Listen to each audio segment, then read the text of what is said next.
today we're going to be doing section 9.4. And in 9.4 we're going to be identifying direct variation and using it to solve problems. So you need to know what direct variation is. We're going to go through a bunch of stuff. We're going to do 3 problems and we'll practice more in class. Direct variation. The word definition is a relationship in which the ratio of y to x is a constant, and we call that constant m. And this should look familiar. M is slope. So we're looking to see if the relationship between the y and the x has a constant, has the same number going on. We call that m. Another words that you're going to hear, and you're going to see this a lot. Let me put this in a highlighter here. Y varies directly with x. Notice that the y comes first, like in slope, y goes on top. So we want to check to see that y varies directly with x. And that's what you say when it's in direct variation. The symbols that you're going to see for direct variation, you're going to do a ratio. It says a relationship in which the ratio is a fraction of y to x. So y over x, same as slope, the y's go on top over x, is equal to m, is equal to your constant. Or, another way that you're going to see this is in the equation form, y equals mx. Okay? Basically, all we did was to move this into this form. You multiply both sides of your equation by x, and that'll cancel out this divide by x. So you'll be left with y equals mx. Some examples, and you can just kind of sketch this graph on your paper. Some examples, so sketch an x and a y, would be the equation y equals 2x. The equation y equals 2x is this blue line here. Okay, straight line, linear. Okay. It has this constant. The constant would be 2 in this case, or slope of 2. Y equals x, straight line. Okay. Y equals 3x. In this case, the constant would be a 1. In this case, the constant would be 3. Okay. Notice, something to kind of take note of, you should write this in your notebook, is that these are all going through the origin on the graph.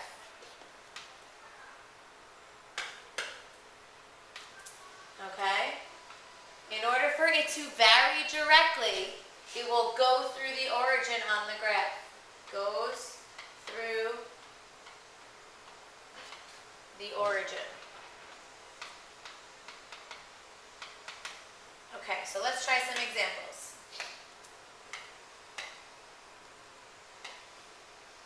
You're going to write these down. There's 3 examples. Write down everything that's up here. Part 1, we're going to be identifying if it is a direct variation. Okay, so this is our example. Tyler charges his customers $10 per week plus $5 every time he walks their dogs. Determine whether this relationship between the total weekly cost and the number of times the dog is walked is a constant variation. So we want to see if this makes a constant variation, if their y is varying directly with x. To do that, well, we don't have a picture. We don't have a graph, so we can't look at the graph to see if it's straight and see if it goes through the origin. So what we're going to do is we're going to come up with a couple of points. We have it's $10 per week plus 5 times every time he walks. So I'm just going to say this will be the time walked, and we're going to do it by the cost. Okay, so if we walk the dog 1 time, it's $5 to walk him that 1 time, plus $10 per week. So 5 plus 10, $15. Walk him 2 times. That means 5 times 2 is 10, plus the 10 that you have to pay, that would be 20. 3 times. 5 times 3 plus the 10, 15. So 5 times 3 is 15 plus 10, 25. All right, so now what we're going to do, so I just came up with some points. You could have plugged in anything else. And we're going to see if y is varying directly with x. We're going to put them in fractions, in our ratios. Here's your x, here's your y. Okay, so we're comparing y to x. 15 over 1. Well, 15 over 1 we know is 15. 20 over 2, because 20 goes with 2. 20 over 2 simplifies to 10. This simplifies to 15. This does not equal. They are not the same, so there is no constant going on, so this is not a direct variation. So the question was, determine whether the relationship between this is a constant variation. This is not a constant variation.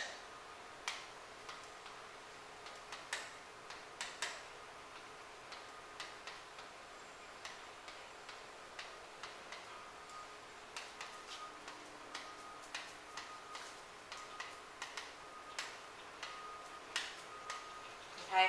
And our work is demonstrating that by showing that the y to the x, they're not equal, not a constant. If they were equal, then you would have a constant, a variation. Okay, let's do another one.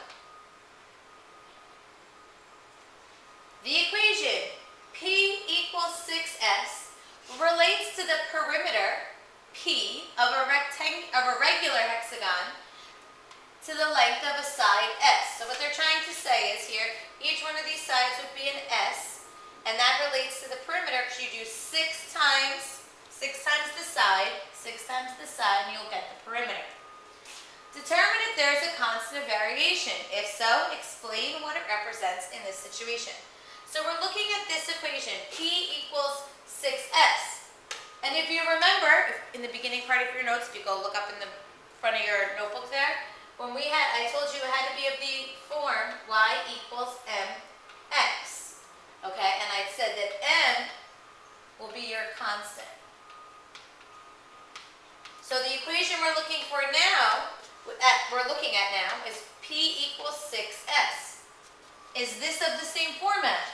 Yes, it's just different letters. So the number being multiplied here would be your constant. So 6 is our constant. There is a constant. If so, explain what it represents in this situation. 6 represents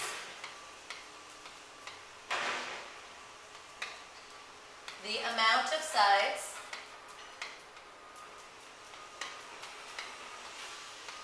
in a hexagon, in a hexagon.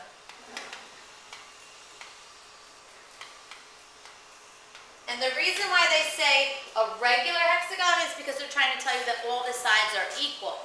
Because you wouldn't be able to multiply by 6 if all the sides weren't equal. Okay? So 6 represents the amount of sides in the hexagon. Okay? The amount of sides in our shape. So we just do 6 times the amount of sides. Alright, so that's just looking to see if you can figure out the equation and figure out what the constant is. Okay? And then explain it. Last one. Constant of variation equations. Now you're going to be given a bunch of information. We're going to make the equation. The cost of bulk peanuts varies directly with the weight of the peanuts. Okay, so let's go through that and pull out that information. So the cost of bulk peanuts varies directly. Cost varies directly with the weight of the peanuts, with the weight. Cost varies directly with the weight. So what that means, because it was y varies directly with x, cost is your y, weight is your x. At the local grocery store, 2 pounds of peanuts, okay, so we have 2 pounds, that's your weight, 2 pounds, and the cost $5.80. Write and solve an equation. So we're going to take this information and we're going to write an equation. Now I told you y varies directly with x. And we know that the equation is y equals mx. That's the general equation from the beginning of the notes. You're going to take your y, you're going to plug it in. So $5.80 equals, you're going to take your x, plug it in. This is 2 pounds, not 21. Plug in the 2 for x, and we don't know m. Now I'm going to move that over. So we're going to write 2m here. We're going to solve for m, our constant. Divide both sides by 2.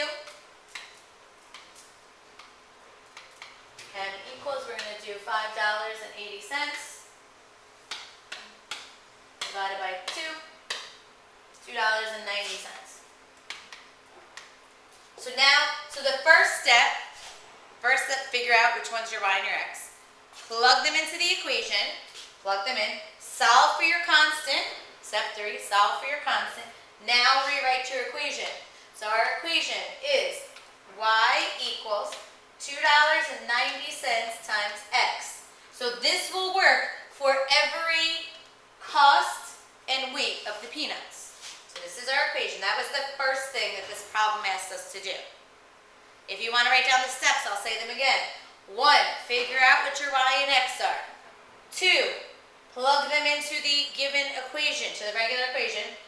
3, solve for your constant, solve for the constant, your slope, your m. And then 4, plug it in to make your general equation. Last step in this problem says, write and solve an equation. Okay, so we wrote an equation. Solve an equation to find out how much 5 pounds of peanuts would cost. 5 pounds, we know that pounds is weight is your x. So we're going to plug in 5 into our equation. Bring this down a little bit. So I'm going to write y equals $2.90 times 5. Y equals $2.90.